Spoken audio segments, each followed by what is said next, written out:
Toy Story 4. I'll tell you what, I'm just going to grab these. And I'm just going to leave these here. There we go. Ba-da-ba-ba-da-ba-ba. Hello, my friends. Welcome to Thumb Together. My name is Andrew Fantasia, and today we're going to be talking about Toy Story 4 together. As usual, if you enjoyed this video, please feel free to give it a thumbs up and give some love to that subscribe button as well. Otherwise, I will be given away, tossed in a box, handed off to a daycare where nobody will play with me ever again. The Toy Story movies are, to me, synonymous with childhood. It was just perfectly timed for me, as I'm sure it is for millions of other people. I was pretty much Andy's age, more or less. I grew up with Toy Story growing up alongside me. So the emotional connection is already there. It is 100% concrete. It's never going away. There are no words for how outstanding Toy Story 3 was. There are no words for what it did to me, wrecking my mind, body, and soul, and then putting it together again. It was a perfect ending. It was. And they were very quickly after it came out, we're already talking about possible Toy Story 4, and I was like, no, please leave it alone. Please, God, don't ruin this. But then Toy Story 4 became more and more real as time went on, and now it's not only real, but it's out, and I've watched it, and how does it measure up? I guess the best way to put it is this. When it comes to Pixar movies, there's a whole lot of great, a little bit of bad, but you can always bank on a movie with the words Toy Story in the title to be serious levels of great.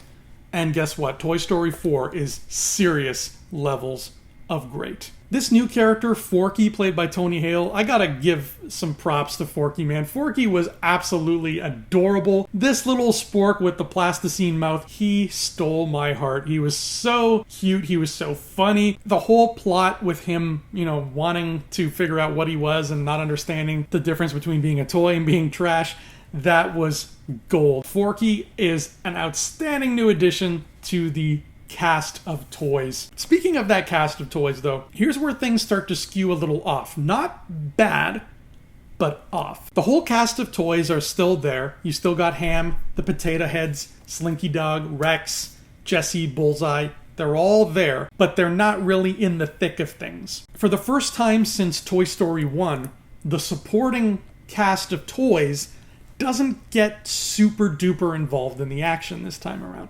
Toy Story 2 and 3 threw everybody, right into the thick of things, and it's like, okay, go, have an adventure. Yet, Rex is there too. Potato Head's there too. Go, adventure away.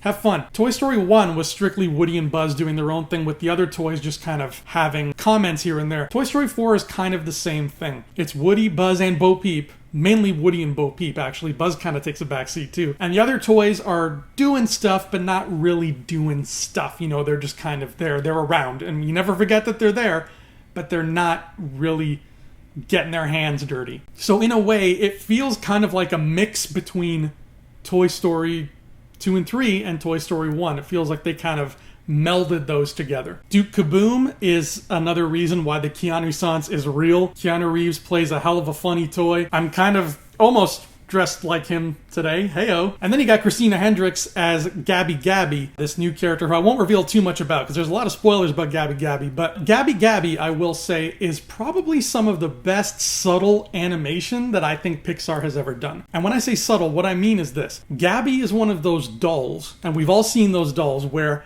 the eyes are not like sort of painted and just there. The eyes kind of like roll up and down. We've all been creeped out by dolls like that where, when you move her, the eyes just kind of go, She's one of those dolls. So there are some scenes where humans are handling Gabby Gabby and her eyes are very, almost imperceptibly moving up and down in a sense where like it almost looked like she was breaking the rules of toy life and moving in front of people, to the point where I was just like fascinated every time she was around. I was like, what's her deal? Is she moving?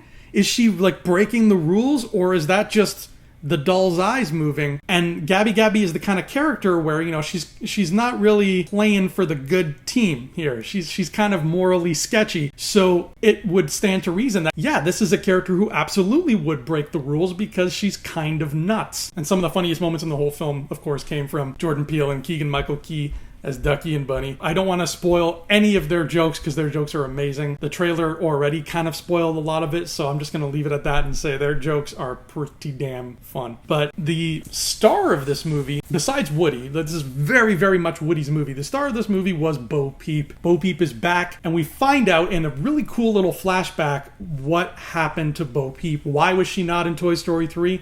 Boom. Toy Story 4 tells you exactly why she wasn't in Toy Story 3. And that story between Woody and Bo Peep serves as the crux for this whole movie. It defines the movie, essentially. I don't know if Toy Story 4 was being written or considered while they were writing Toy Story 3, but it almost feels like it fits together perfectly. It almost feels like the ending of Toy Story 3 had to happen in the way that it happened without Bo, because Bo not being present made this movie all the more impactful. And I know that makes no sense unless you've seen it and you know what I'm talking about, but if you've seen it, you understand. Because Bo Peep was not around in part 3, it gives Woody this movie to finally sort of come to terms with what he has to come to terms with. And if she was around in that movie, he wouldn't have.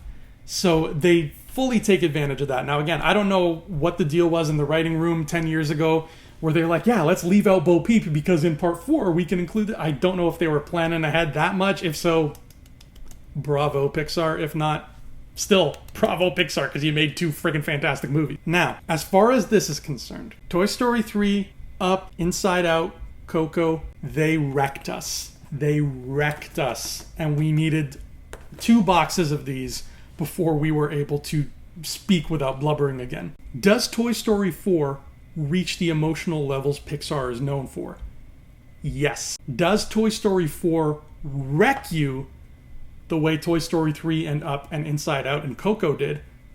No. There was a moment in this movie that could have wrecked you that much, but it felt like it was rushed and hurried along so that it wouldn't wreck you. It felt almost like the writers were trying to spare you the pain. Because there is a pain moment, a big pain moment, that I thought I would have been losing my shit. I thought I was just going to be like...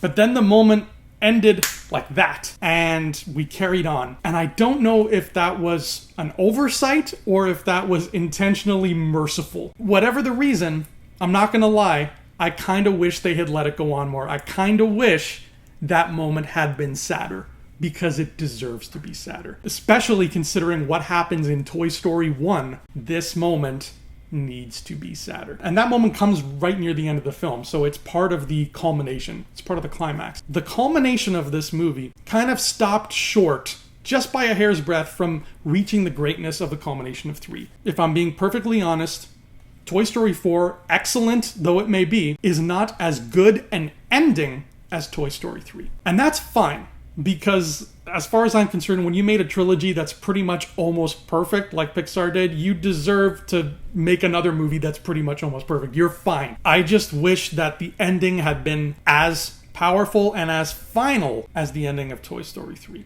Does it feel like they're paving the way for Toy Story 5? Actually, no, it doesn't. It doesn't feel like they're saying, stay tuned for Toy Story 5. However, it does feel like something else could happen. And personally, I think that this might be my biggest takeaway, and a really positive takeaway at that, is that it feels like Pixar might be saying, we could tell more stories in the Toy Story world, just not about Andy's toys. Same way they're going to do Star Wars, but it's not going to be about Luke and Leia and C-3PO and Crix Maydeen and all that. The same thing applies here. I feel like after I watched this, I was like, there could be a whole toy canon that Pixar could make. There's a whole world out there that I think they scratched the surface of for the first time in this movie, of toys that, you know, are not Andy's toys. And I think you could have a lot of fun with that. You could have a lot of fun with toy stories. For example, there's an antique shop in this film, and the way they treat the antique shop is it's like an old-timey town, because the toys are small, so for them it's like a big town, right? You know, they're walking through the aisles of this store, but for them it's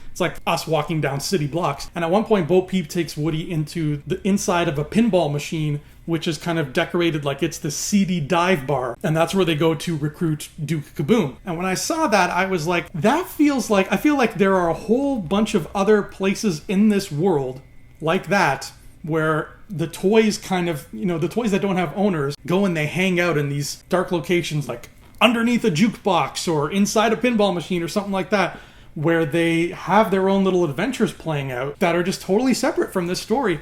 I would love to see stuff like that. I don't know, maybe Disney Plus, you want to get on that? You want to make a toy universe kind of thing, like maybe an anthology series? I'm down, baby. I am 100% down for that. But I think we are good where we are with Woody and Buzz and the Potato Heads and Bo Peep and everything. I think we're good with these characters.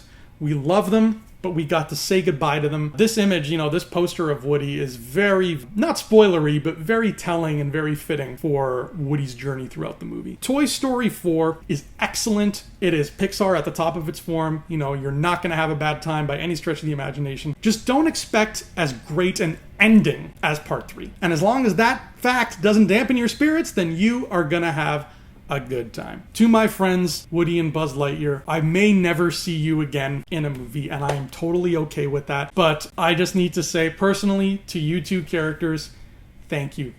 Thank you for the memories, guys. Thank you so much for the laughter, for the tears. To Woody and Buzz, my homies, to infinity and beyond, I will miss you both. Anyway, I better sign off before I start really needing those Kleenexes. That has been Toy Story 4. My name is Andrew Fantasia. Thank you so much for watching Thumb Together. Until next time, my friends, you're my favorite deputies.